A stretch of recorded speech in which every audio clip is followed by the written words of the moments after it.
എൻ്റെ വീട്ടിൽ രണ്ട് പെൺമക്കൾക്ക് ശേഷം ഞാനാണ് ഒരു ആൺകുഞ്ഞ് ജനിക്കുന്നത്. അപ്പോൾ അങ്ങനെ ഗ്രാൻഡ് ഫാദറുള്ള സമയത്ത് ഇവൻ എന്ത് പേരിടണമെന്ന് ചോദിച്ചപ്പോൾ അദ്ദേഹത്തിൻ്റെ പേര് തന്നെ ഇട്ട് വിളിക്കണം എന്ന് നിർബന്ധം പിടിച്ചതുകൊണ്ടാണ് എനിക്ക് കൊച്ചൗസേപ്പ് എന്ന് പേര് വീണത്.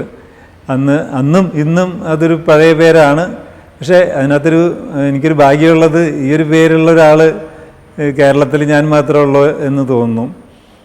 അതുപോലെ തന്നെ ഞങ്ങളുടെ വീട്ടിൽ 6 കുട്ടികളുണ്ടായിരുന്നുള്ളൂ. അതേസമയം മറ്റ് പല വീടുകളിലും 8ഉം 10ഉം കുട്ടികളൊക്കെ ഉണ്ടായിരുന്നു. തന്നെയല്ല തൊട്ടടുത്ത് ഇളയപ്പൻ്റെ വീട് വലിയപ്പൻ്റെ വീടൊക്കെ ഉള്ളതുകൊണ്ട് ആ കസിൻസൊക്കെ ആയിട്ട് വളരെ അടുപ്പത്തിലാണ് നമ്മൾ ജീവിച്ചിരുന്നത്. ഇന്നത്തെ പോലെ അണുകുടുംബമല്ല. സ്കൂളിലേക്ക് പോകുന്നത് തന്നെ ഒരു പടയായിട്ടാണ്.